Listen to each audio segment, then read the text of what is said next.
किशान, सोहन, पारुल, मयंक, शिवांग, राहुल, त्रिलोकचंद, हाँ ताराचंद, सॉरी, सचिन, सिदक, पवन, प्रिया, आलोक, दीपिका, प्रीति, कीर्ति, दिव्या, मोहन, शिवांगी, प्रफुल्ल, पारुल, मयंक, मोना, सुजीत, गौरी, रोहिणी। क्या हाल है भी आप लोगों के? बढ़िया, फर्स्ट क्लास, शानदार, जानदार, एकदम झकास। तो आज का जो टॉपिक है ना, वो चैप्टर का नाम है भाई सीटिंग अरेंजमेंट। आज हम शुरू करने जा रहे हैं सीटिंग अरेंजमेंट। देखो, अभी हमने क्या पढ़ा था? अभी हमने पजल चैप्टर को खत्म किया था। किसको खत्म किया था बाबू? पजल चैप्टर को हमने खत्म किया था। अब हम पढ़ेंगे सीटिंग अरेंजमेंट चैप्टर। ठीक है, कौन सा chapter? Seating arrangement. Seating arrangement मतलब बैठने की व्यवस्था, है ना। आज हम बैठने की व्यवस्था करेंगे कि किस तरीके से हमें बैठाना चाहिए, है ना। सीटिंग अरेंजमेंट, बैठने की व्यवस्था, आज हम पढ़ने वाले हैं। ठीक है जी, हाँ जी। सिटिंग अरेंजमेंट, बैठने की व्यवस्था, ये जो चैप्टर है, ठीक है। सिटिंग अरेंजमेंट, सिटिंग की स्पेलिंग ये भी हो सकती है, वो कुछ भी आप बोल सकते हो इसको, सीटिंग अरेंजमेंट। ठीक है, हाँ जी। तो सीटिंग अरेंजमेंट बैठने की व्यवस्था है, ठीक है। और हम जानते हैं कि आजकल ये वाला क्वेश्चन एग्जाम में अक्सर पूछा जा रहा है, मतलब, है ना। सीटिंग अरेंजमेंट का क्वेश्चन और पजल का क्वेश्चन एग्जाम में हमारे पूछा ही जा रहा है। ठीक है, पजल हम पढ़ चुके हैं, ठीक है, पजल चैप्टर हम पढ़ चुके हैं, और आज हम पढ़ेंगे सीटिंग अरेंजमेंट। ठीक है, बैठने की व्यवस्था। आज हम लोगों को बैठाना सीखेंगे। क्या सीखेंगे? लोगों को बैठाना। देखो, जब हम लोगों को बैठाते हैं, ठीक है, हाँ, सीटिंग को ऐसे भी लिख सकते हैं। हाँ जी, जब हम लोगों को बैठाना सीखते हैं तो लोग दो तरीके से बैठते हैं। लोग दो तरीके से बैठते हैं। एक तो लोग बैठते हैं बेटा सर्कुलर फॉर्म में, और एक लोग बैठते हैं रो में, रो यानी कि पंक्ति में। तो हमारी दो फॉर्म होती है बेटा सीटिंग अरेंजमेंट में। एक तो होती है क्लोज फॉर्म और एक होती है ओपन फॉर्म। क्लोज फॉर्म का मतलब यह है जो चारों तरफ से बंद हो, चाहे वो सर्किल हो, चाहे वो रेक्टेंगल हो, चाहे वो पेंटागन हो, चाहे वो हेक्सागन हो, यानी कि वो अरेंजमेंट जो चारों तरफ से बंद होती है ना, वो होती है क्लोज फॉर्म। वो क्या होती है? Close form. और एक होती है ओपन फॉर्म, जब पर्सन्स को ना हम पंक्ति में बैठाते हैं, यानी कि जब पर्सन्स को हम रो में बैठाते हैं, रो। अच्छा, जब पंक्ति में बैठाते हैं तो इस तरीके से हम लोगों को बैठाते हैं। एक पंक्ति सिंगल पंक्ति भी हो सकती है, या फिर दो पंक्ति भी हो सकती है जो एक दूसरे के आमने सामने है। दो पंक्ति भी हो सकती है जो एक दूसरे के आमने सामने है। ठीक है, तो ये वाले क्वेश्चन हमारे एग्जाम में पूछे जाते हैं।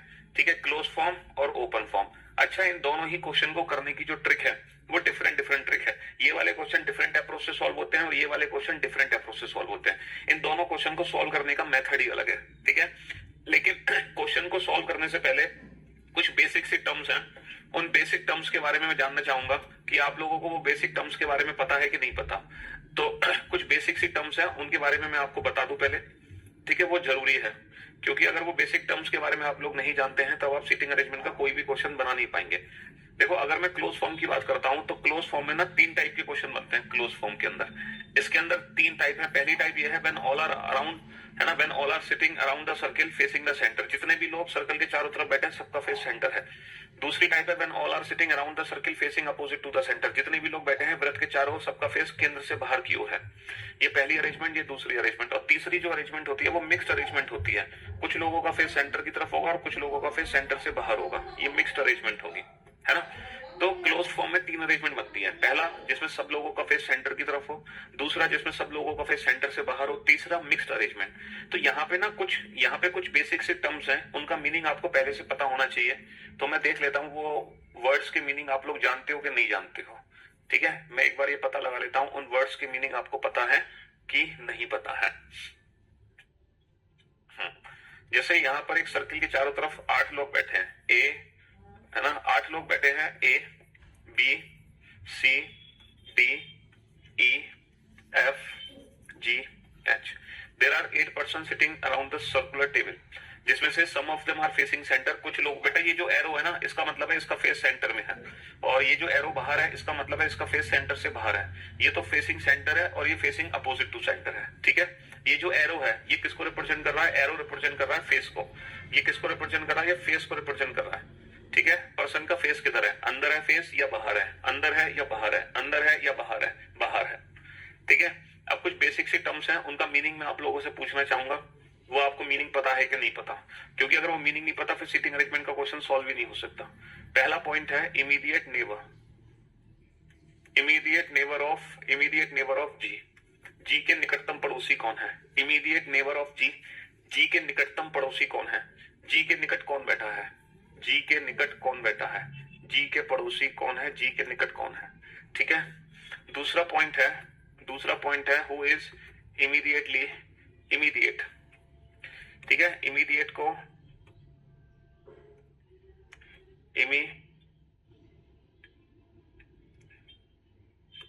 इमीडिएट, ठीक है। इमीडिएट का मतलब तुरंत।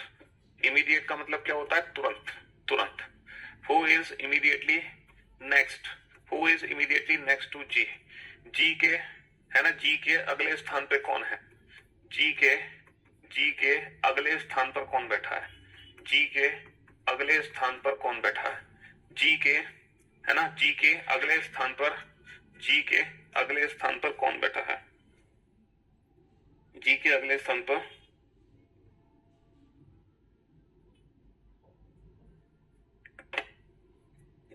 जी के अगले स्थान पर कौन बैठा है? ठीक है। तीसरा point, who is between A and G? Who is between A and G, है ना, ए और जी के बीच में, ए और जी के बीच में कौन बैठा है? ए और जी के बीच में कौन बैठा है? ठीक है। हाँ जी बेटा, इमीडिएटली,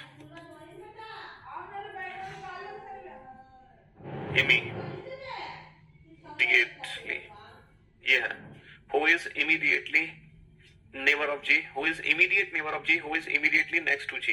एक में इमीडिएट है, एक में इमीडिएटली। यहाँ पे तो है इमीडिएट, यहाँ पे है immediately. Immediate neighbour of G, immediately next to G. Immediate और इमीडिएटली, इमीडिएट और इमीडिएटली दोनों में अलग अलग वर्ड है। ठीक है। हाँ जी। अगला पॉइंट,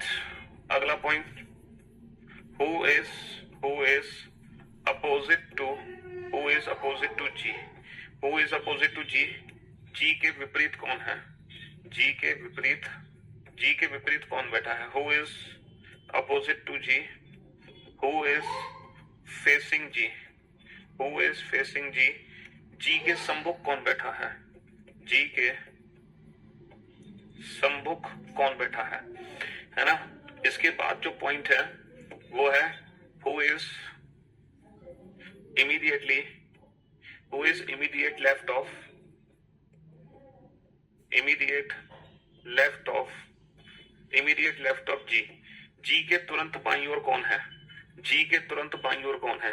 जी के तुरंत बाईं ओर कौन है? Who is immediate right of G? G के तुरंत दाईं ओर कौन है? जी के तुरंत दाईं ओर कौन है? हमसे पूछा गया है कि जी के तुरंत बाईं ओर कौन है? जी के तुरंत बाईं ओर कौन है? और हमसे पूछा गया है जी के तुरंत दाईं ओर कौन है? जी के तुरंत दाईं ओर कौन है? ये पूछा गया है हमसे। तो इन सारे ये जो 7 पॉइंट मैंने लिखे हैं ना, इन 7 का मतलब समझाओ, क्योंकि अगर आप इन 7 का मतलब नहीं जानते हो, सॉरी टू डिस्टर्ब यू गुरुजी, पूरी लाइब्रेरी में आपकी क्लास चल रही है, तो एक बार आप उसकी वीडियो बना के इंस्टाग्राम पे हमें टैग करें, स्टोरी बना के, एक छोटी सी क्लिप बना के या इंस्टाग्राम पे मुझे भेज देना। हमें भी अच्छा लगता है जब ऐसे बच्चे एक साथ पढ़ रहे होते हैं जी।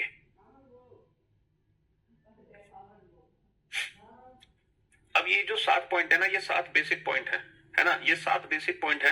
पहले आप इन 7 बेसिक पॉइंट का मतलब बताओ, क्योंकि अगर आप इन 7 बेसिक पॉइंट का मतलब नहीं जानते हो ना, तब आप सिटिंग अरेंजमेंट का कोई भी क्वेश्चन बना नहीं सकते। तो क्योंकि हम कोई भी जो चैप्टर शुरू करते हैं ना, वो बिल्कुल बेसिक लेवल से शुरू करते हैं, एकदम 0 लेवल से। ठीक है, हम इस तरीके से स्टार्ट करते हैं कोई भी चैप्टर, जैसे आपने उस चैप्टर का नाम अपनी लाइफ में कभी सुना ही ना हो, आप पहली बार उस चैप्टर का नाम सुन रहे हो।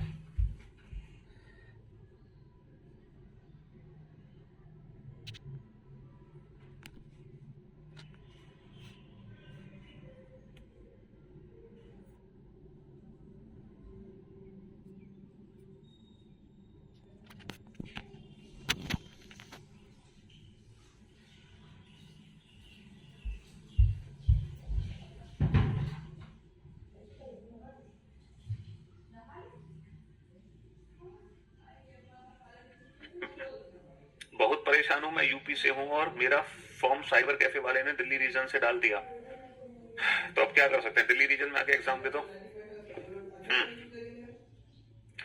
चलिए अब हम देखते हैं जी के निकट कौन बैठा है। देखो ये अरेंजमेंट ऑलरेडी हम बना चुके हैं। इस अरेंजमेंट के हिसाब से जी के निकट कौन है, जी के निकट तो बेटा इमीडिएट नेबर का मतलब होता है जी के आसपास कौन है, जी के आसपास है एफ एंड एच। अच्छा, who is immediately next to G, G के अगले स्थान पर कौन है।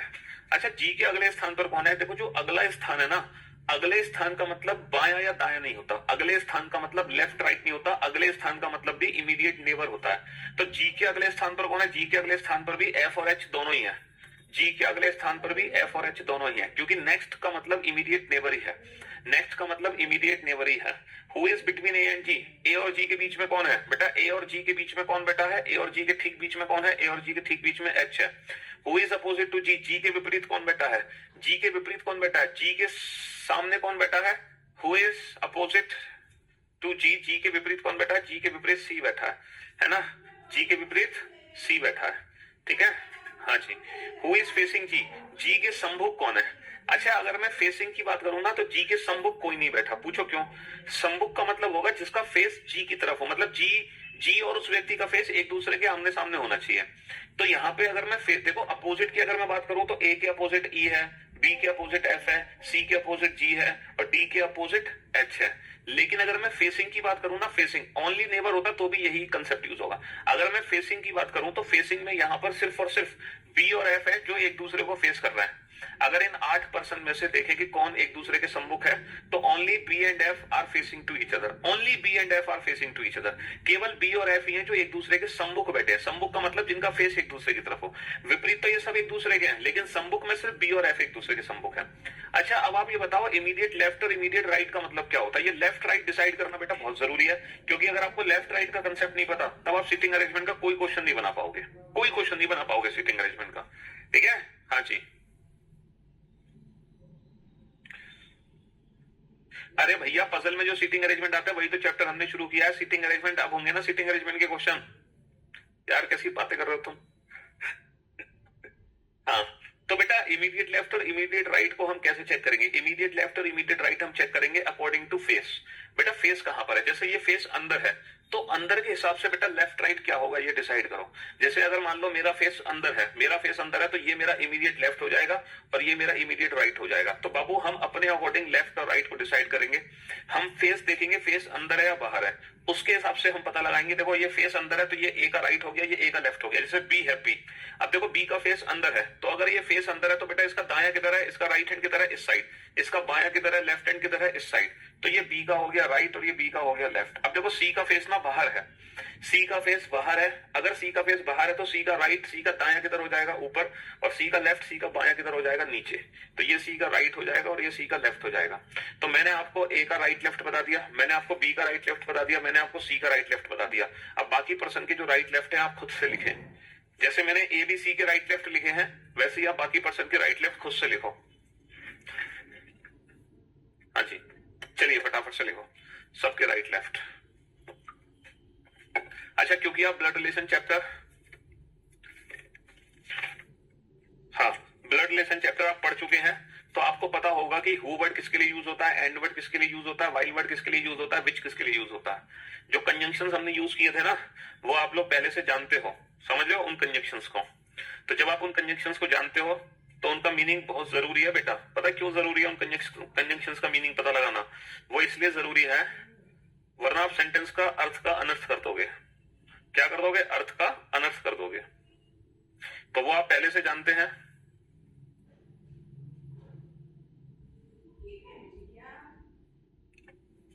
तो उसमें तो मुझे टेंशन ही नहीं है, हु एंड वाइल बट।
चलिए साहब, अब आप लोग बोर्ड पे ध्यान से देखना, ध्यान से समझना, अपने हर पर्सन का राइट लेफ्ट लिख ही लिया होगा। जैसे डी है, अब डी का फेस अंदर है, तो डी का फेस अंदर है तो ये डी का इमीडिएट राइट हो जाएगा और ये डी का इमीडिएट लेफ्ट हो जाएगा, ठीक है। अच्छा, ई का फेस बाहर है तो ये ई का इमीडिएट राइट हो जाएगा और ये ई का इमीडिएट लेफ्ट हो जाएगा, ठीक है। एफ का फेस अंदर है तो ये एफ का इमीडिएट राइट हो जाएगा और ये एफ का इमीडिएट लेफ्ट हो जाएगा, है ना। जी का फेस बाहर है तो ये जी का इमीडिएट राइट हो जाएगा और ये जी का इमीडिएट लेफ्ट हो जाएगा, है ना। एच का फेस बाहर है तो ये एच का इमीडिएट राइट हो जाएगा और ये एच का इमीडिएट लेफ्ट हो जाएगा। तो हर पर्सन का राइट लेफ्ट डिसाइड हमने कर लिया। सर जी आगे तो कोई प्रॉब्लम नहीं होगी, रीजन चेंज होने से आगे क्या दिक्कत होगी? देखो बाकी जो दिक्कत है आप एसएससी वाले सेंटर पे ना कॉल करके पता कर लो, कस्टमर केयर से। पता चले कल को आप बोलोगे पीयूष सर आपके चक्कर में मैं फंस गया, तो आप एक बार खुद से भी कंसर्न करो, खुद से कॉल करके पता करो, क्योंकि इसके बारे में मुझे कोई आइडिया नहीं है। बस मैं इतना जानता हूँ कि हम अपना टेस्ट सेंटर तो कहीं से भी भर सकते हैं, ठीक है। बाकी एक बार फिर भी एसएससी से कंफर्म, क्योंकि उनके नोटिफिकेशन ना हर साल चेंज होते रहते हैं, उनके जो नॉर्म्स है ना वो हर साल ना हर बारी चेंज होते हैं, समझ रहे हो। तो इसीलिए एक बार केयरफुली नोटिफिकेशन को पढ़ लेना और वहां पे कस्टमर केयर को मेल कर दो या उन पे कॉल करके एक बार पता भी कर लो, उनका कस्टमर केयर का नंबर दिया होगा, ठीक है जी। ई के राइट एफ और ई के लेफ्ट में टी, ई के राइट में एफ और ई के लेफ्ट में टी, हाँ सही बात है, ठीक है। एक जो 8वां पॉइंट है वो वही है कंजंक्शंस, जिसका मीनिंग आपको पता है। एंड वर्ड का मतलब क्या है, हु वर्ड का मतलब क्या है। एंड, व्हाइल, बट, हु, हुम, हुज, दैट, विच, ठीक है, ये आप पहले से जानते हैं। तो अब हम ज्यादा टाइम ना लेकर सीधा एग्जाम के क्वेश्चन पर आते हैं। बेसिकली एग्जाम में सीटिंग अरेंजमेंट का क्वेश्चन पूछा किस तरीके से जाता है और हमें आंसर किस तरीके से एग्जाम में देने हैं, सीधा हम क्वेश्चन पर आते हैं, ज्यादा टाइम ना लगाकर, ठीक है। पहला क्वेश्चन बेटा मैं सॉल्व करके दिखाऊंगा, उसके बाद के क्वेश्चन आप लोग खुद से सॉल्व करना। पहला क्वेश्चन मुझे सॉल्व करने देना, ठीक है। हाँ जी, देखो सबसे पहले मैं आपको जो सीटिंग अरेंजमेंट सिखा रहा हूँ ना वो क्लोज्ड फॉर्म के सीटिंग अरेंजमेंट को सॉल्व करना सिखा रहा हूँ। अगर हम रैंकिंग चैप्टर अलग है, सीटिंग अरेंजमेंट चैप्टर अलग है, डायरेक्शन चैप्टर अलग है, डायरेक्शन अलग है, रैंकिंग अलग है, सीटिंग अरेंजमेंट अलग है, पजल चैप्टर अलग है, ये सारे चैप्टर डिफरेंट चैप्टर्स हैं, ठीक है जी। चलिए साहब पहला क्वेश्चन मुझे सॉल्व करने दो। देखो सबसे पहले मैं आप लोगों को ना क्लोज फॉर्म के क्वेश्चन सॉल्व करना सिखाऊंगा। किसके? क्लोज फॉर्म के। क्लोज फॉर्म के क्वेश्चन मैं आप लोगों को सॉल्व करना सिखाऊंगा सबसे पहले कि क्लोज फॉर्म के क्वेश्चन सॉल्व कैसे होते हैं। फिर बाद में हम ओपन फॉर्म के क्वेश्चन सॉल्व करेंगे, ठीक है। फिर बाद में हम ओपन फॉर्म के क्वेश्चन सॉल्व करेंगे, ठीक। तो क्लोज फॉर्म के क्वेश्चन देखो कैसे सॉल्व करते हैं। 8 एग्जीक्यूटिव्स हैं जो कि seating around a circular table for a meeting. किस कहां बैठे हैं? एक सर्कुलर टेबल के चारों तरफ बैठे हैं। तो बेटा जहां बैठे हैं उसको बनाओ। अगर सर्कुलर टेबल के चारों तरफ बैठे हैं तो सर्कुलर टेबल बना लो, अगर रेक्टेंगल के चारों तरफ बैठे हैं तो रेक्टेंगल बना लो, पेंटागन के चारों तरफ बैठे हैं तो पेंटागन बना लो, जिसके भी चारों तरफ बैठे हैं वो बना लो। और कितने एग्जीक्यूटिव है? 8 एग्जीक्यूटिव है। तो आप 8 को बैठा दो, 1 2 3 4 5 6 7 8 8 है, आप 8 को बैठा दो, ठीक है। आपने 8 को बैठा दिया। अब इनका फेस कहां है? इनका फेस मीटिंग के लिए बैठे हैं। तो बेटा मीटिंग के लिए बैठे तो सबका फेस सेंटर में होगा। ये सबसे पहला स्टेप है क्लोज फॉर्म के सीटिंग अरेंजमेंट के क्वेश्चन को सॉल्व करने का, कि जितने भी लोग हैं सबको पहले ही एक साथ बैठा दो। ये क्लोज फॉर्म को सॉल्व करने का सबसे पहला स्टेप है, ठीक है। स्टेप 1, अगर 10 लोग होते तो 10 को बैठा देते, 12 होते तो 12 को बैठा देते, 5 होते तो 5 को बैठा देते। अब हम सबसे पहला पॉइंट पढ़ेंगे। सबसे पहला पॉइंट क्या है? J is second to the right of P, who is third to the right of K। बेटा पूरा सेंटेंस पढ़ना है यहाँ। ये सेंटेंस बेटा यहां से शुरू होके यहां पे खत्म होगा। कैसे? जो J है वो P के तो दाएं दूसरा है, P के दाएं दूसरा। जो की वर्ड किसके लिए है बेटा? P के लिए। P K के दाएं तीसरा है। P किसके दाएं तीसरा है? K के दाएं तीसरा है। तो बेटा J जो है वो P के दाएं दूसरा है। J is second to the right of P। J किसके सेकंड राइट पे है? P के सेकंड राइट पे है। तो सबसे पहले मुझे P को बैठाना है। And for your kind information, हम पहले व्यक्ति को पूरे सर्कल में कहीं भी बैठा सकते हैं।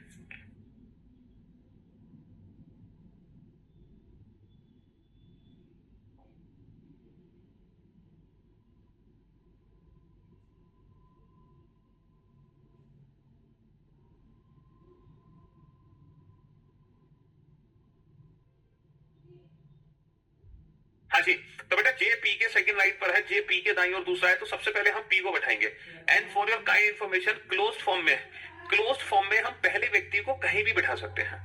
क्लोज्ड फॉर्म में हम पहले व्यक्ति को अपनी मर्जी से कहीं भी बैठा सकते हैं, जहां मन करे वहां बैठा सकते हैं। पहले व्यक्ति को, है ना, पहले व्यक्ति को हम अपनी मर्जी से कहीं भी बैठा सकते हैं, पहले व्यक्ति को, समझ रहे हो। तो J P के दाईं और दूसरा है, तो बेटा P को आप कहीं भी बैठा दो, जहां आपका मन कर रहा है वहां आप P को बैठा दो। तो मैंने P को यहां बैठा दिया। पहला व्यक्ति कहीं भी बैठ सकता है। अब J पी के दाईं और दूसरा, बेटा इसका दाईं और दूसरा, इसका दाया, इसका सेकंड नाइट क्या होगा, इसका दाया होगा हमारा दाया, इसका सेकंड नाइट वही होगा जो हमारा सेकंड नाइट है। तो बाबू इसका फेस अंदर है तो ये इसका राइट है, इसका सेकंड नाइट 1 2। तो जो जे है वो पी के दाईं और दूसरा है, J is second to the right of P. पहला व्यक्ति हम अपनी मर्जी से बैठा सकते हैं। इसके बाद है ना, उसके बाद हम दूसरे व्यक्ति को अपनी मर्जी से कहीं नहीं बैठा सकते, जो कि के दाईं और दूसरा है। जो कि वर्ड किसके लिए है, पी के लिए। बेटा पी जो है ना वे के दाईं और तीसरा है। अब who is third to the right of K, who is third to the right of K मतलब P is third to the right of K. ये जो पी है ना ये के थर्ड राइट में है, ये किसके थर्ड राइट में है, ये के थर्ड राइट में है। तो मैं के को कहां बैठाऊं, जहां से ये थर्ड राइट दिखे। मैं के को कहां बैठाऊं, जहां से ये थर्ड राइट दिखे। सर आप के को यहां बैठा दो, तो ये के थर्ड राइट में क्या है, के थर्ड राइट में पी आ गया। तो ये हो गया पहला पॉइंट कंप्लीट। भैया जे पी के दाईं और दूसरा था, और जो पी था ना वो के दाईं और तीसरा है। J is second to the right of P and who word किसके लिए, पी के लिए, P is third to the right of K. ये पहला पॉइंट हमने कंप्लीट कर दिया। अब हम चलते हैं सेकंड पॉइंट पर। M is second to the left of O who sits between P and J. M O के बाईं और दूसरा है, जो कि वर्ड किसके लिए है, ओ के लिए। ओ पी और जे के बीच में बैठा है। अच्छा ओ जो है वो पी और जे के बीच में बैठा है, तो बाबू पी और जे के बीच में किसको बैठा दो, ओ को। एंड एम ओ के बाईं और दूसरा, M is second to the left of O का सेकंड लेफ्ट 1 2, ओ का सेकंड लेफ्ट कौन हो गया, एम हो गया। एल के या एन का पड़ोसी नहीं है। देखो जो एल है ना वो ना तो के साथ बैठा है, एल के साथ नहीं बैठा, तो एल को कहां बैठाओगे, यहां बैठाओगे। और जो एल है वो ना तो के साथ बैठा है, ना ही किसके साथ बैठा है, ना ही एन के साथ बैठा है। तो एल ना तो के साथ है ना एन, तो बेटा एन को मैं यहां नहीं बैठा सकता, फिर एन यहां आ जाएगा। और बचा कौन, बचा क्यू। और ये अरेंजमेंट हमारी कंप्लीट हो गई। बचा कौन, क्यू, और ये अरेंजमेंट हमारी कंप्लीट हो गई। अब इस सिटिंग अरेंजमेंट से रिलेटेड कोई भी आंसर हम दे सकते हैं। देखो पहला क्वेश्चन क्या पूछा, who is opposite to Q. Q के विपरीत कौन बैठा है, तो बाबू क्यू के विपरीत कौन बैठा है, क्यू के विपरीत पी बैठा है। अब इसी सिटिंग अरेंजमेंट से जो अगला क्वेश्चन हमसे पूछा गया है वो है जे के। अच्छा इन क्वेश्चंस के आंसर हम देंगे, तब मैं सिटिंग अरेंजमेंट को यही बना लेता हूं, उस वाली सीटिंग अरेंजमेंट को यहां बना लेता हूं, और दोबारा से आपका ना रिपीट हो जाएगा। सीटिंग अरेंजमेंट भी रिपीट हो जाएगी, सोल्यूशन भी मैं दोबारा से रिपीट कर देता हूं। ठीक है, पहला पॉइंट था कि जे पी के दाईं और दूसरा, J is second to the right of P. P के सेकंड राइट में कौन है, जे, और जो पी है वो के दाईं और तीसरा है ना। एम ओ के बाईं और दूसरा था, जो ओ था वो पी और जे के बीच में है, पी और जे के बीच में कौन है, ओ के बाईं और दूसरा कौन है, एम। जो एल है ना वो के साथ नहीं बैठा, तो एल को यहां बैठा देंगे, और एल बेटा एन के साथ भी नहीं बैठा, तो एन को यहां बैठा देंगे। बचा कौन, क्यू। लो हो गई अरेंजमेंट, हो गई अरेंजमेंट। ठीक है जी, who is second to the left of J. हमसे पूछा है जे के बाईं और दूसरा क्या है, जे के बाईं और दूसरा, जे के बाईं और दूसरा क्या है, जे के बाईं और दूसरा पी है ना। हु इज सिटिंग बिटवीन के एंड एम। के और एम के बीच में कौन है, के और एम के बीच में कौन है, के और एम के बीच में एन है। Who is second to the right of K दाईं और दूसरा कौन है, के दाईं और दूसरा एम है ना। Who are immediate neighbours of N, who are immediate neighbours of N. N के निकट कौन है, एन के पड़ोसी कौन है, के एंड एम। एन के पड़ोसी कौन है, के एंड एम। तो एक बार अरेंजमेंट कंप्लीट हो जाए फिर उससे रिलेटेड चाहे कोई भी क्वेश्चन पूछे, हम हर क्वेश्चन का आंसर दे सकते हैं। बस आपको क्लोज फॉर्म में ये ध्यान रखना है कि आप पहले व्यक्ति को अपनी मर्जी से कहीं भी बैठा दो, उसके बाद आप किसी भी व्यक्ति को अपनी मर्जी से नहीं बैठा सकते। ठीक है, चलिए साहब इस क्वेश्चन को बनाओ। ABCDEFGH केंद्र की ओर मुख करके बैठे हैं और सबका मुंह केंद्र की ओर है, 8 व्यक्ति हैं। तो सबसे पहले बेटा 8 को बैठा दो विद फेस, 8 को विद फेस। अच्छा जैसे हमने पजल में पॉसिबिलिटीज बनाई थी ना, वो पॉसिबिलिटीज बेटा यहां भी बनेंगी अगर जरूरत पड़ेगी तो। फिलहाल हम इन क्वेश्चंस को ना बिल्कुल बेसिक लेवल से शुरू कर रहे हैं, 0 लेवल से। अब क्योंकि ये क्वेश्चन 0 लेवल से शुरू हो रहा है तो फिलहाल हमें पॉसिबिलिटी बनाने की जरूरत नहीं है, लेकिन आपको पॉसिबिलिटी बनानी पड़ सकती है जब थोड़ा सा क्वेश्चन का लेवल बढ़ेगा। ठीक है, हाँ जी, धीरे धीरे हम क्वेश्चंस का लेवल बढ़ाएंगे। हमने 0 लेवल से शुरुआत करी है सिटिंग अरेंजमेंट की, और धीरे धीरे इस क्वेश्चन का लेवल बढ़ेगा।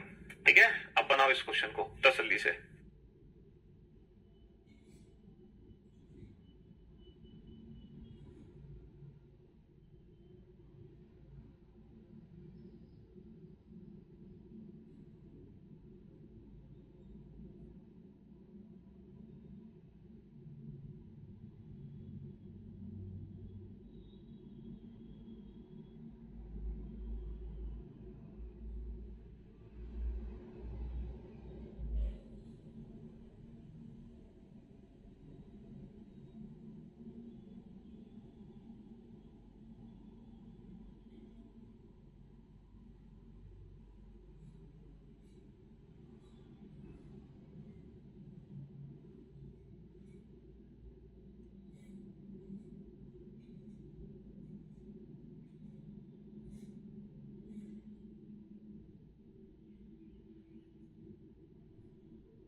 मजा आ गया सर, पूरी रीजनिंग खत्म कर दी। पहले डर लगता था, अब सारे क्वेश्चन आसान लगते हैं। Love you sir.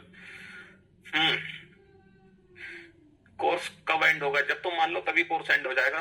तुम्हारे मानने के ऊपर है। तुम मान लो आज कोर्स खत्म तो कोर्स खत्म है, जिस दिन तुम पढ़ना छोड़ दो उसी दिन कोर्स खत्म है। हाँ जी।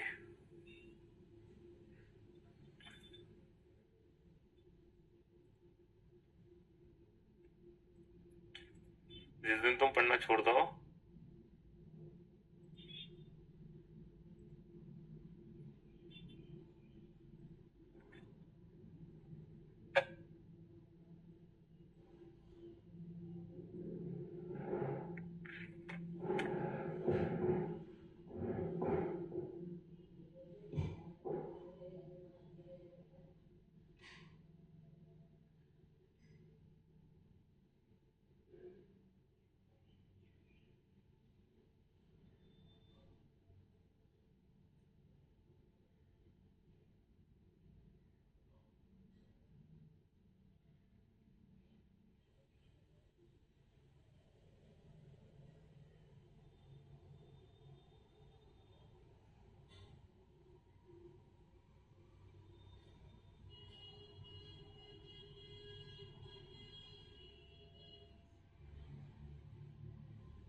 बेटा लेफ्ट राइट ना अकॉर्डिंग टू फेस करो। जैसे इसका फेस अंदर है तो अब ये मान लो कि आप ये खुद हो। अब आपका राइट की तरह है बेटा, ये राइट हैंड है और ये लेफ्ट हैंड है। इस तरीके से चलो, अपने हिसाब से चलो, अपने हिसाब से। चलिए पहला पॉइंट क्या है? सबसे पहला पॉइंट है A sits fourth to the right of H. A sits fourth to the right of A, नहीं ये पहला पॉइंट नहीं है, पहला यही है। A sits fourth to the right of H. A H के दाएं चौथा है। A is fourth to the right of H. तो सबसे पहले एच को बैठाओगे और बेटा पूरे सर्किल में एच को जहां मर्जी वहां बैठा दो। और इसके दाई और चौथा कौन है? ए। इसका दाया, इसका राइट किधर होगा बेटा? अगर इसका फेस अंदर तो ये इसका राइट होगा। A is fourth to the right of H. इसका fourth right. 1 2 3 4। A is fourth to the right of H, है ना? While second to the left of F. और एफ के बाएं दूसरे स्थान पर है। और वर्ड किसके लिए है बेटा? सब्जेक्ट के लिए, ए के लिए। ए जो है एफ के बाएं दूसरे स्थान पर है। ये किसके बाएं दूसरे स्थान पर है? एफ के। तो एफ को मैं यहां बैठाऊं या फिर एफ को मैं यहां बैठाऊं? कहां से ये बायां दूसरा दिखेगा, है ना? A is second to the left of F. A is second to the left of F. A जो है वो एफ के सेकंड लेफ्ट पे है। तो एफ को मुझे कहां बैठाना चाहिए? तो बाबू मैं एफ को यहां बैठाऊंगा तभी तो ये एफ के सेकंड लेफ्ट पे ए दिखेगा। बेटा एफ का फेस अंदर तो ये एफ का लेफ्ट हैंड हो जाएगा। ये एफ का लेफ्ट हैंड हो जाएगा। सी एफ और बी का पड़ोसी नहीं है। अच्छा ये बताओ, सी अगर एफ के साथ नहीं है तो सी को मैं यहां भी बैठा सकता हूं, यहां भी बैठा सकता हूं, यहां भी बैठा सकता हूं। कितनी पॉसिबिलिटी है सी को बैठाने की? सी को बैठाने की 3 पॉसिबिलिटी है ना? लेकिन अगर मान लो ये क्वेश्चन थोड़ा सा टफ होता या ये बैंकिंग का क्वेश्चन होता तो हम ना पॉसिबिलिटी बनाते। लेकिन क्योंकि अभी अभी तो हमने सीटिंग अरेंजमेंट शुरू किया है और ये सीटिंग अरेंजमेंट की दूसरी ही क्वेश्चन, मतलब दूसरी ही अरेंजमेंट है और हम बेसिक लेवल से शुरू कर रहे हैं, तो पॉसिबिलिटी की जरूरत नहीं है। हो सकता है कोई और पॉइंट हो जो सी की पॉसिबिलिटी को खत्म कर दे। अभी आगे बढ़ो। आगे क्या लिखा है? डी सी के दाईं ओर तीसरा है। D is third to the right of C. बेटा ये सी की पॉसिबिलिटी को खत्म करेगा। अगर मैं सी को यहां बैठाता हूं तो क्या सी के दाईं ओर तीसरा डी आ जाएगा? सर सी के दाईं ओर तीसरा डी नहीं आ सकता। अगर आप सी को यहां बैठाओगे तो सी के दाईं ओर तीसरा डी नहीं आ सकता। अगर आप सी को यहां बैठाओगे तो सी के दाईं ओर तीसरा, बेटा 1 2 3 दाईं ओर तीसरा डी नहीं आ सकता। तो कुल मिलाकर कुल मिलाकर मैं सी को ना तो यहां बैठा सकता हूं ना ही यहां बैठा सकता हूं, क्योंकि सी के दाईं ओर तीसरा डी नहीं आ सकता। सी के थर्ड राइट बेटा 1 2 3, सी के थर्ड राइट पे कौन है? सी के थर्ड राइट पे डी है। अच्छा जो सी था ना बेटा वो ना तो एफ के बगल में है ना ही बी के। सी जो है वो बी के बगल में भी नहीं है। अगर ये बी के बगल में नहीं है तो बी आएगा यहाँ, तो बी आएगा यहाँ। अब आखिरी पॉइंट है एच कभी भी जी के अगले स्थान पर नहीं है। जो एच है ना वो कभी भी जी के अगले स्थान पर नहीं है, यानी कि जी यहाँ नहीं आएगा, जी यहाँ आएगा। तो डी ए जी सी है ना, H B F D A G C, बचा कौन? ई। और ये हमारी अरेंजमेंट कंप्लीट हो गई। अब हम हर क्वेश्चन का आंसर दे सकते हैं इस क्वेश्चन से। ठीक है, who is sitting between B and D? ये बताओ बी और डी के बीच में कौन है? सर बी और डी के बीच में कौन बैठा है? एफ। अच्छा who is third to the right of F? F के दाईं ओर तीसरा कौन है? 1 2 3। एफ के दाईं ओर तीसरा कौन है? एफ के दाईं ओर तीसरा ई है। चलो इन तीनों क्वेश्चन के लिए वो अरेंजमेंट आपके सामने होनी चाहिए, तो मैं दोबारा से उस अरेंजमेंट को रिपीट कर देता हूं। एक, मुश्किल से मुझे 30 सेकंड लगेंगे क्वेश्चन बनाने में, 30 सेकंड में मैं पूरा क्वेश्चन बना दूंगा। देखो जो पहला पॉइंट था वो था एच के फोर्थ राइट में कौन है? एच के फोर्थ राइट में ए है, और जो ए है ना वो एफ के सेकंड लेफ्ट पे, एफ के सेकंड लेफ्ट पे। और जो सी है ना वो एफ के बगल में नहीं है, और सी के थर्ड राइट पे डी है। सी को ना यहाँ बैठा सकते, ना यहाँ ना यहाँ ना यहाँ। सी को यहाँ बैठाएंगे, सी के थर्ड राइट पे कौन था? डी। सी बेटा बी के बगल में नहीं है तो बी को यहाँ बैठाएंगे। एच जो है जी के बगल में नहीं है, जी को यहाँ बैठाएंगे, बचा कौन? ई। लो मैंने 30 सेकंड में क्वेश्चन बना दिया। चलिए साहब, अगले स्थान का मतलब होता है इमीडिएट नेबर, मतलब इधर लेफ्ट और राइट। डी के पड़ोसी कौन है? तो बाबू डी के पड़ोसी कौन है? डी के पड़ोसी है ए और एफ। डी के पड़ोसी है ए और F. Who is opposite to G? G के विपरीत कौन है? जी के विपरीत कौन है? जी के विपरीत बी है। नीचे दिए गए युग्मों में से कौन से युग्म में पहला व्यक्ति दूसरे व्यक्ति के ठीक दाईं ओर है? बेटा पहला व्यक्ति ये है बी, दूसरा व्यक्ति ये है एच। तो हमसे पूछा है कि पहला व्यक्ति दूसरे व्यक्ति के ठीक दाईं ओर होना चाहिए, तो क्या बी एच के तुरंत दाईं ओर है? क्या बी जो है वो एच के तुरंत दाईं ओर है? गलत जवाब, बी एच के दाईं ओर नहीं है। जो बी है वो एच के दाईं ओर नहीं है। क्या ए एफ के दाईं ओर है? क्या ए जो है वो एफ के दाईं ओर है? नहीं सर, ए एफ के दाईं ओर नहीं है। क्या ई एच के दाईं ओर है? क्या ई एच के दाईं ओर है? हाँ सर, ये जो पहला व्यक्ति ई है ये दूसरे व्यक्ति एच के दाईं ओर है। ई जो है वो एच के इमीडिएट राइट हैंड पर है। तो option C is the right answer. हाँ चलिए, अब ये थर्ड अरेंजमेंट आपके सामने, इस अरेंजमेंट को बनाओ। इस तीसरी अरेंजमेंट को सारे व्यक्ति सही अरेंजमेंट बनाएंगे।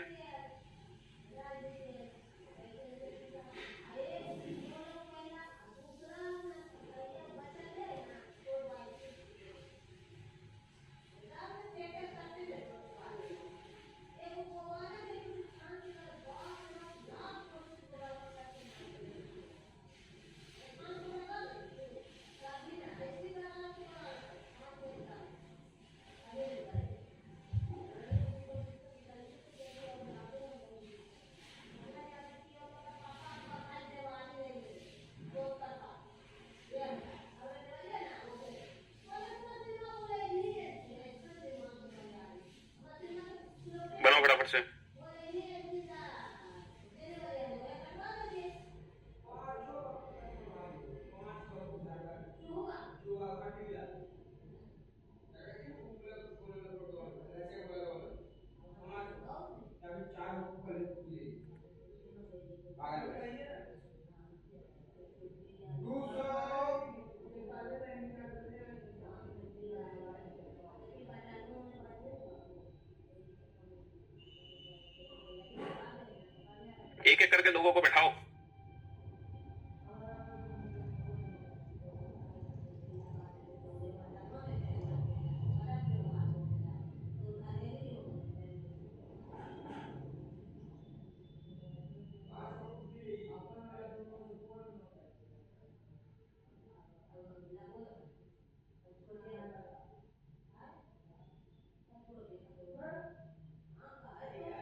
डन। चलिए साहब, अब आप बोर्ड पे ध्यान से देखें, MNPR F और H केंद्र की ओर मुख करके एक वृत्त के गिर्द बैठे हैं। देखो ये लोग कहां बैठे हैं? वृत्त के चारों ओर बैठे हैं। सबका फेस किधर है? केंद्र की ओर है। कितने लोग हैं? 8 लोग हैं। तो क्लोज फॉर्म को सॉल्व करने का तरीका क्या है? जितने लोग हैं सबको एक साथ बैठा दो, सबको एक साथ बैठा दो। सबका फेस किधर है? सबका फेस केंद्र की ओर है, तो सबका फेस केंद्र की ओर कर दिया, सबका फेस केंद्र की ओर कर दिया। ठीक है, सबको एक साथ बैठा दो, सबका फेस केंद्र की ओर कर दो। PM के बाएं तीसरा है, PM के बाएं तीसरा है। P किसके थर्ड लेफ्ट पर है? M के थर्ड लेफ्ट पर है। तो पहले हम किसको बैठाएंगे? पहले हम M को बैठाएंगे, जहां मर्जी वहां बैठा देंगे M को। और M के बाईं ओर तीसरा कौन है? P। M के थर्ड लेफ्ट पे कौन है? P। इसका थर्ड लेफ्ट 1 2 3। M के थर्ड लेफ्ट पे कौन आ गया? M के थर्ड लेफ्ट पे P आ गया। M के बाईं ओर तीसरा कौन आ गया? P आ गया। और वर्ड किसके लिए है? और वर्ड P के लिए है। T के दाईं ओर दूसरा है, and P is second to the right of T। बेटा ये जो P है ना, ये T के दाईं ओर दूसरा है, तो मैं T को यहां बैठाऊंगा ताकि T के दाईं ओर दूसरा मुझे P दिखाई दे। P M के बाईं ओर तीसरा है, M के बाईं ओर तीसरा कौन है? P। और P जो है वो T के दाईं ओर दूसरा है, P जो है वो T के दाईं ओर दूसरा है। N P के दाईं ओर दूसरा है, N is second to the right of P, N is second to the right of P। P का सेकंड राइट, P का सेकंड राइट 1 2, P का सेकंड राइट कौन है? P का सेकंड राइट हो गया N। R W के दाईं ओर दूसरा है, जो कि वर्ड किसके लिए है? W के लिए। W M के दाईं ओर दूसरा है, W M के दाईं ओर दूसरा। बेटा M का सेकंड राइट, M के सेकंड राइट पे कौन है? W। और R W के भी दाईं ओर दूसरा है, W के सेकंड राइट पे 1 2, W के सेकंड राइट पे कौन है? R। F P का निकट नहीं है, F P के निकट नहीं है, तो F आ जाएगा यहाँ। PRTW FMNH, PRTW FMNH, ये हमारी फाइनल अरेंजमेंट हो गई है ना। अब हम पहले कभी नहीं बने सर, आज बन रहे हैं, मजा ही आ गया। तो मजा तो आ ही जाएगा। Who are the immediate neighbours of H? H के निकट कौन है? H के निकट है N और P। चलिए, इन 4 क्वेश्चन का आंसर तब दे सकते हो जब ये अरेंजमेंट आपके सामने हो। तो दोबारा से इसको बना लेते हैं ताकि एक बार सोल्यूशन फिर से रिपीट हो जाएगा। इस बार हम सिर्फ 30 सेकंड में बना देंगे इस क्वेश्चन को, या 20 सेकंड में बना देंगे, है ना।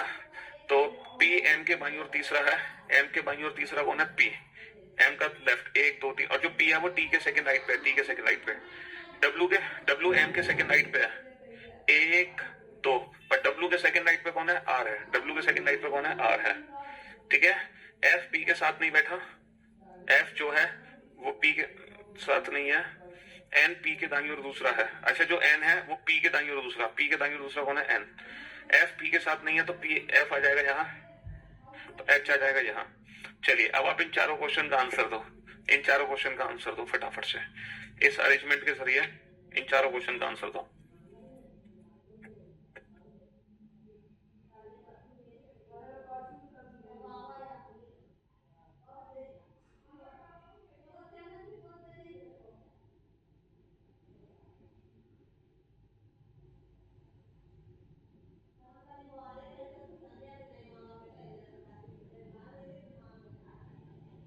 बगल का मतलब है इमीडिएट नेबर। N के संदर्भ में R का स्थान क्या है? N के संदर्भ में R का स्थान क्या है? बेटा जो आर है ना वो एन के 1 2 3 एन के थर्ड लेफ्ट में है, या फिर 1 2 3 4 5 या फिर फिफ्थ राइट में है, या तो फिफ्थ राइट में है या थर्ड टू द लेफ्ट है ना, third to the left. N is third to the, N के संदर्भ R is third to the left of N, N के बाईं ओर तीसरा है R. How many people sit between N and T, N और टी के बीच में कितने लोग हैं? इधर से देखोगे 3, इधर से देखोगे 3, कहीं से भी देख लो 3 है। Who is on the immediately right of W, W के तुरंत दाईं ओर कौन है? डब्ल्यू के तुरंत दाईं ओर टी है। In which of the following pair is the first person sitting on the immediate left of the second person, मतलब जो पहला पर्सन है वो सेकंड पर्सन के इमीडिएट लेफ्ट में होना चाहिए। तो जो एन है क्या एच के लेफ्ट में है? सर जो एन है ना वो एच के इमीडिएट राइट में है, एच के लेफ्ट में नहीं है। क्या एफ एम के लेफ्ट में है? सर जो एफ है ना वो एम के राइट में है, लेफ्ट में नहीं है। क्या आर पी के लेफ्ट में है? सर जो आर है ना वो डेफिनेटली पी के लेफ्ट में है, आर डेफिनेटली पी के लेफ्ट में है। देखो पहला जो व्यक्ति आर है वो दूसरे व्यक्ति पी के तुरंत बाईं ओर है कि नहीं है? हाँ सर, ठीक बाईं ओर है। चलो बनाओ इस क्वेश्चन को।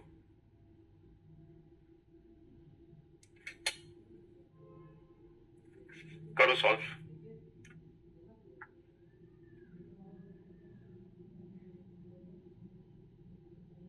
उससे कोई फर्क नहीं पड़ता कौन किसको कहां बैठा रहा है, कौन किसको पहले बैठा रहा है, कौन किसको बाद में। फर्क इससे पड़ता है आंसर तुम्हारा सही है कि नहीं।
I really want to say thank you because my reasoning is very weak, but now I solved all questions because of you. Thank you so much, sir.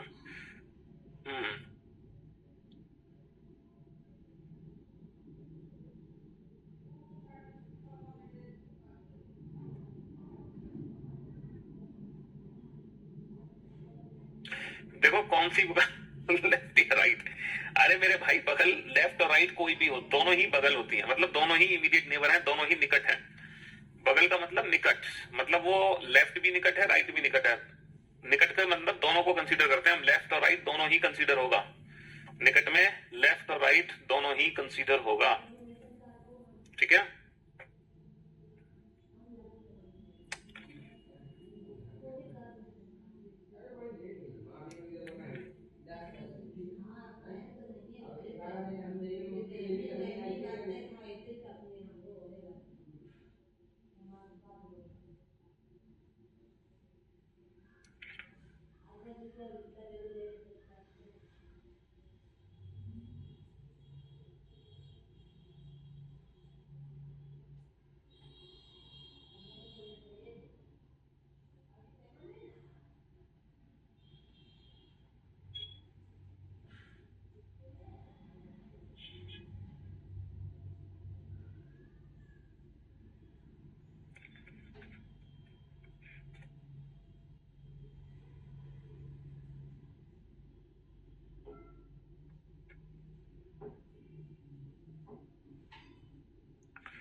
Love you भाई, love you, love you all. A B C D E F G H are sitting around a circle facing the center. देखो फिर से कितने लोग हैं, फिर से 8 लोग हैं और सारे लोग एक वृत्त के चारों ओर बैठे हैं और सबका जो फेस है वो सेंटर की तरफ है, सबका फेस सेंटर की तरफ है। 1 2 3 4 5 6 7 8, सबका फेस सेंटर की तरफ है। ठीक है जी, हाँ जी। पहला पॉइंट क्या है, पहला पॉइंट है ई और जी हमेशा एक दूसरे के निकट बैठते हैं। E and G always sit next to each other. अच्छा, अगर आप ई और जी को बैठाते हो तो आप ये डिसाइड कैसे करोगे कि जी को इमीडिएट राइट में बैठाना है या जी को इमीडिएट लेफ्ट में बैठाना है? आप ये डिसाइड नहीं कर पाओगे ना कि मैं जी को इमीडिएट राइट में बैठाऊं या इमीडिएट लेफ्ट में। तो ये जो पॉइंट है ना, ये शुरू से ही दो संभावना दे रहा है, दो पॉसिबिलिटी। तो इस पॉइंट को ना एज ए हिंट की फॉर्म में मैं लिख लेता हूं, जिसका यूज हम बाद में करेंगे। जैसे हमने पजल वाले क्वेश्चन सॉल्व किए थे तो पजल में हम हिंट्स को लिख ले रहे थे अलग से, वैसे यहां पर भी हम हिंट्स को अलग से लिख लेंगे। ठीक है, डी सी के दाईं और तीसरे स्थान पर है, D is third to the right of C. तो पहले सी को बैठा दो, जहां मर्जी वहां बैठा दो, और इसके थर्ड राइट में डी को बैठा दो, इसके दाईं और तीसरा। इसका देखो फेस अंदर है तो इसका राइट किधर होगा, इसका दायां किधर होगा, इस साइड। 1 2 3, डी सी के दाईं और तीसरा है, D is third to the right of C. F H के बाईं और दूसरे स्थान पर है। देखो एफ जो है वो एच के बाईं और दूसरे स्थान पर है, एच के। एच को मैं यहां बैठा सकता हूं, एच के बाईं और दूसरा एफ है। एच को मैं यहां बैठा सकता हूं, एच के बाईं और दूसरा एफ है। एच को मैं यहां नहीं बैठा सकता क्योंकि एच के सेकंड लेफ्ट पे एफ नहीं आ सकता। एच को मैं यहां बैठा सकता हूं, एच को मैं यहां नहीं बैठा सकता क्योंकि एच के सेकंड लेफ्ट पे एफ नहीं आ सकता। तो मैं कितनी जगह एच को बैठा सकता हूं, 4 जगह बैठा सकता हूं। 1 2 3 4। अब ये तो है नहीं कि आप 4 पॉसिबिलिटी बना लो, कोई ऐसा पॉइंट देखो जो एच से रिलेटेड हो ताकि एच के बैठने की और संभावना को खत्म किया जा सके। देखो आखिरी पॉइंट है जो एच है ना, वो डी और सी का पड़ोसी नहीं है। H never sits next to D and C. तो बाबू एच जो है वो डी के नजदीक नहीं आएगा, तो ये वाली संभावना भी गलत हो गई। जो एच है वो सी के नजदीक नहीं आएगा, तो ये वाली संभावना भी गलत हो गई। तो फाइनली एच यहां आएगा, फाइनली एच अपनी जगह आ गया, सिर्फ एक जगह। हमें पॉसिबिलिटीज बनाने की जरूरत नहीं पड़ी। और एच के बाईं और दूसरा, एच के सेकंड लेफ्ट पे किसको बैठा देंगे, एच के सेकंड लेफ्ट पे हम एफ को बैठा देंगे।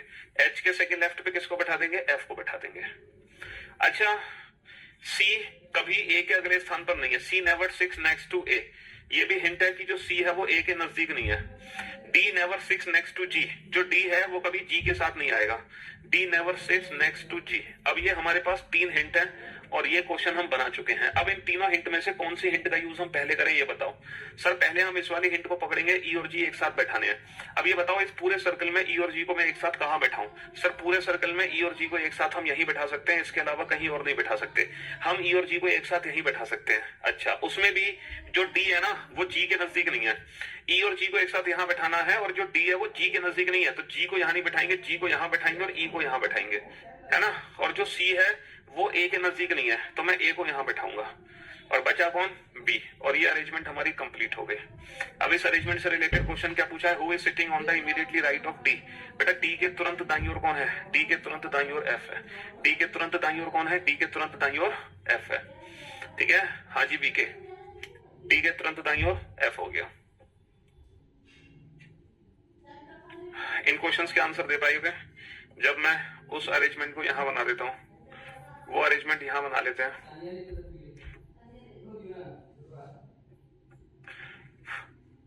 पहला पॉइंट था ई और जी एक साथ है, सी के थर्ड राइट में डी है, सी के थर्ड राइट में डी है और एच के सेकंड लेफ्ट में एच है और एच डी और सी के बगल में नहीं है, तो एच को यहां बैठाएंगे, एच के सेकंड लेफ्ट में एफ आ गया। ठीक है, और क्या पॉइंट बचा हुआ, ई और जी एक साथ है लेकिन जो जी है वो डी के साथ नहीं था, तो जी यहां आएगा, ई आएगा। सी ए के साथ नहीं है तो ए यहां आएगा और बी यहां आएगा। चलिए अब आप इन क्वेश्चंस के आंसर दो। जी के संदर्भ में डी का स्थान क्या है, जी के संदर्भ में डी का स्थान क्या है। बेटा जो डी है ना वो जी के या तो सेकंड राइट पर है या जी के सिक्स्थ लेफ्ट पर है। देखो 1 2 3 4 5 6, तो जी के लेफ्ट या तो सिक्स्थ लेफ्ट पर है या सेकंड राइट पर है, या तो सिक्स्थ लेफ्ट पर है या सेकंड राइट पर है। Who is fourth to the left of A. बेटा ए के फोर्थ लेफ्ट पे कौन है, ए के सामने जो होगा जी। जब 8 लोग बैठे होते हैं तो फोर्थ लेफ्ट या फोर्थ राइट का मतलब होता है opposite.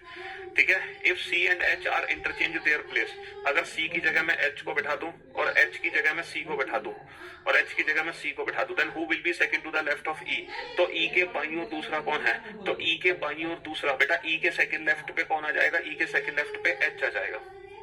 Who are the immediate neighbours of G, G के इमीडिएट नेबर कौन है, E and C, E and सी। जी के इमीडिएट नेबर कौन है, E and C, E and सी।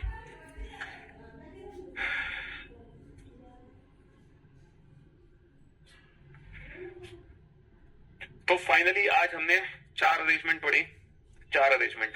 अब हमारी देखो कल वीकेंड है, सैटरडे, और परसों हमारा बर्थडे है, तो हम अपने बर्थडे पर एक स्पेशल, बहुत ही स्पेशल गिफ्ट आपको दे रहे हैं, जिसके लिए आप परसों सुबह हमारे यूट्यूब चैनल पे लाइव आना मत भूलना। 10 या 11 बजे मैं अपने यूट्यूब चैनल पे लाइव आऊंगा, ठीक है जी हाँ। तो अब परसों हमारी मुलाकात होती है हमारे यूट्यूब चैनल पे, ठीक है, वहां आप हमें बर्थडे विश कर सकते हैं। ठीक, चलिए शुक्रिया, thank you so much, thanks a lot, goodbye, love you all, take care, धन्यवाद, टाटा, बाय बाय।